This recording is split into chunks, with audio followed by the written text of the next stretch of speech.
A presentation on the effects of isolation and how to fight back. Back in 2020, at the end of 2020, TESL Waterloo Wellington had a very good guest speaker, Dr. Michael Wong, and he spoke to us about the effects of isolation on mental health and also our brain functions. So I'm going to share some of what he talked about today, but I'm also going to talk about ways that we can combat this stress and also counteract what's happening in our brain. So the effects of isolation and how to fight back. Right now, we are dealing with a pandemic where some people are locked in their houses. They can't go out because they've been exposed to the COVID virus. Other people are teaching from home. We're teaching synchronously. We're also providing asynchronous support. We have a lot of different things going on, like concern for our families, concern for our friends, concern for our students. So our stress levels are quite high right now.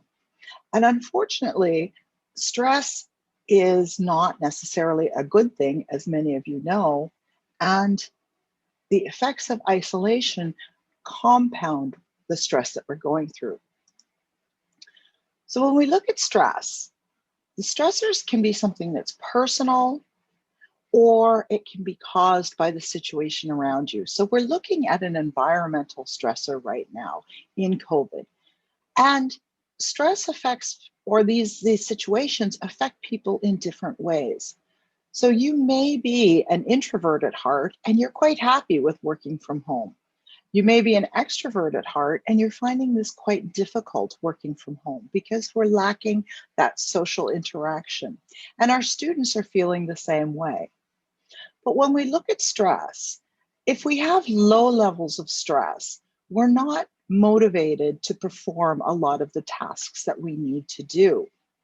Moderate amounts of stress are quite good because it keeps us active, it keeps us focused. However, when the stress levels become too high, this is where our blood pressure starts to be affected, our memory starts to be affected, and our general state of well-being tends to be affected. And one of the effects, or one of the things that happens when we have stress, is we have an excess of cortisol that is released. And this excess of cortisol has a negative impact on our brain. This cortisol can affect our cognitive abilities, such as our memory, our ability to learn, our goal planning. It can affect our attention and our ability to pay attention to various things going around us. It can also cause us to forget a lot of what we need to do or drift off in the middle of a task that we're trying to perform.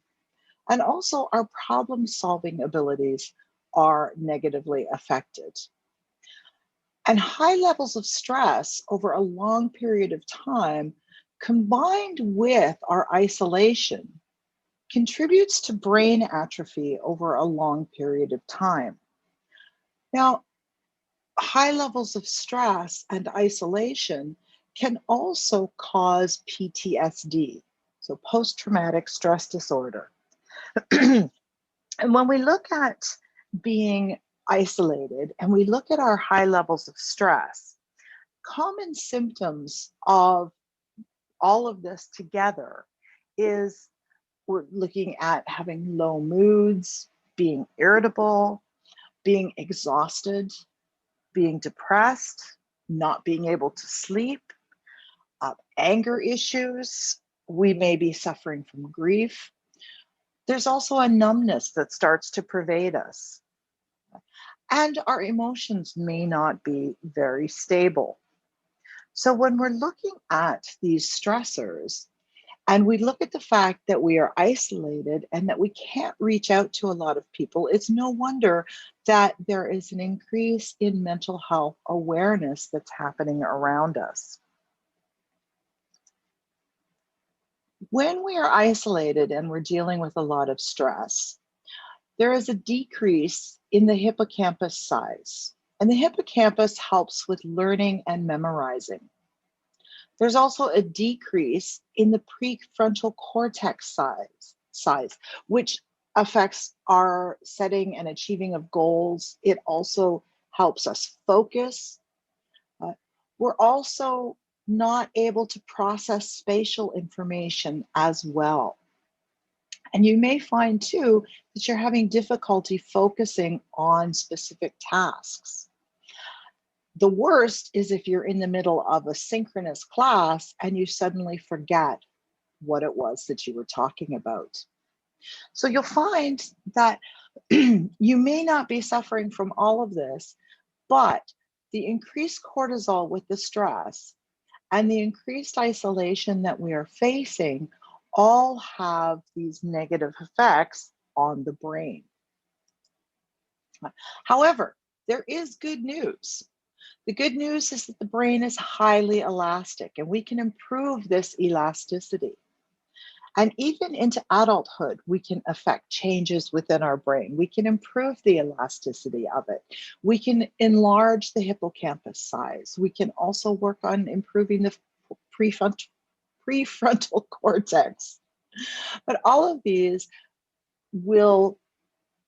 are achievable, and we can do it by following some of the examples that Dr. Michael Wong gave us. So ways to combat the effects of stress is the first thing that you should do is you need to set boundaries, because if you're working from home, it's very difficult to shut the door, especially if you don't have a home office. So you need to remember you're not your job. But also take time to do activities that you enjoy. So do you enjoy knitting? Do you enjoy needlepoint? Do you enjoy building models? Whatever you like to do, take some time to do this. But it's also important to remember that we need to disconnect from technology. So try to find some activities you can do that you're not using technology.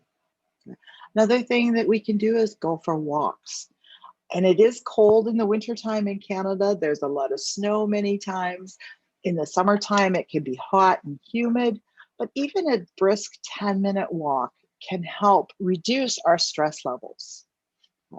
If you have very supportive family and friends, talk to them. But one of the best ways to combat the effects of stress and isolation and the effects of cortisol on the brain is to practice mindfulness. Now, you may have heard a lot about mindfulness, or you may not have, but more and more research is being done into mindfulness, and researchers are finding a definite link between health and well-being and the consistent practice of mindfulness.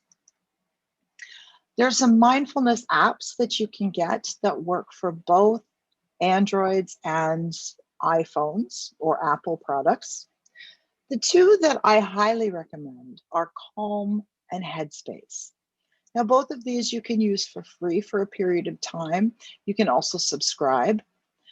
Calm has a lot of extra features, such as music you can listen to. They have bedtime stories read by celebrities, and they're very soothing. Headspace, the gentleman has an extremely soothing voice. So that's a good one to listen to. And he also will walk you through getting used to actually practicing mindfulness. So step by step, he will teach you how to practice it.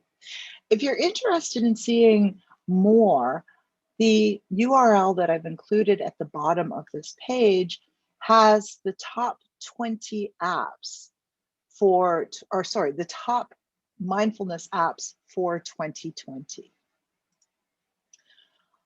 But you don't necessarily have to download mindfulness apps. We can practice mindfulness anywhere, and it's just focusing on what we're doing here and now. A lot of it is on focused breathing, but we can practice mindfulness even doing everyday activities. So such as eating your meal.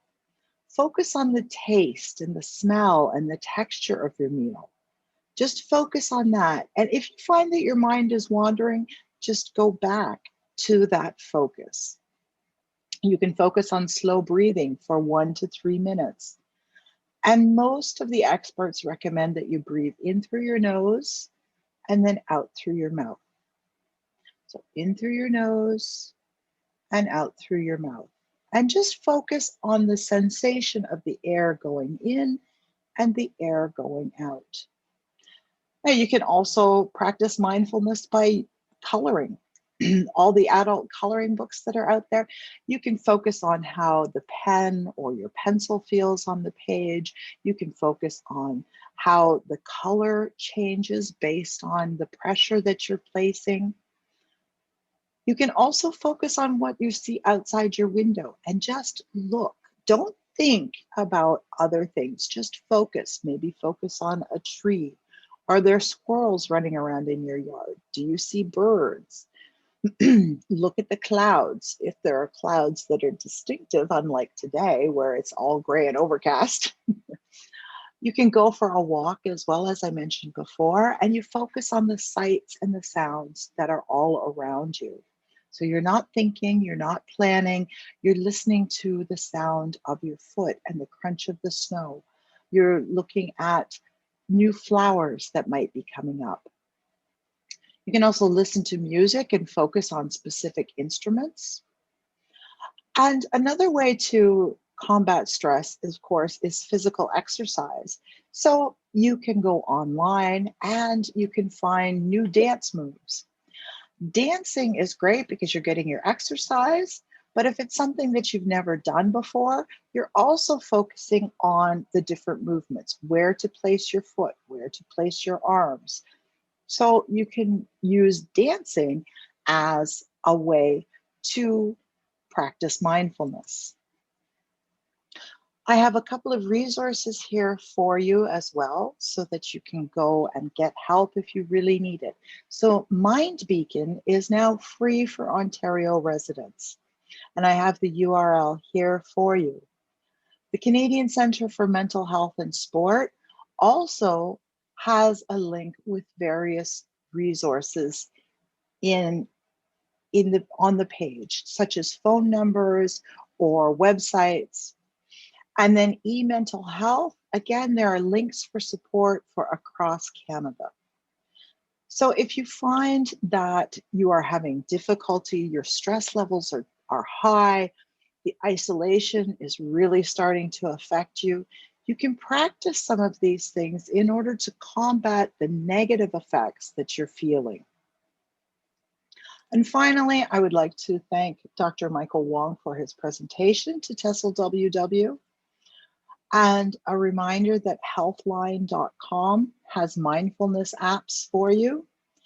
And if you're not sure how to practice mindfulness, you can always go to mindful.org and the page, What is Mindfulness? And there's a very insightful article about mindfulness and how to practice it. So I hope this has helped you out a little bit. If you have any further questions, don't hesitate to reach out and we can provide you with further resources. Thanks.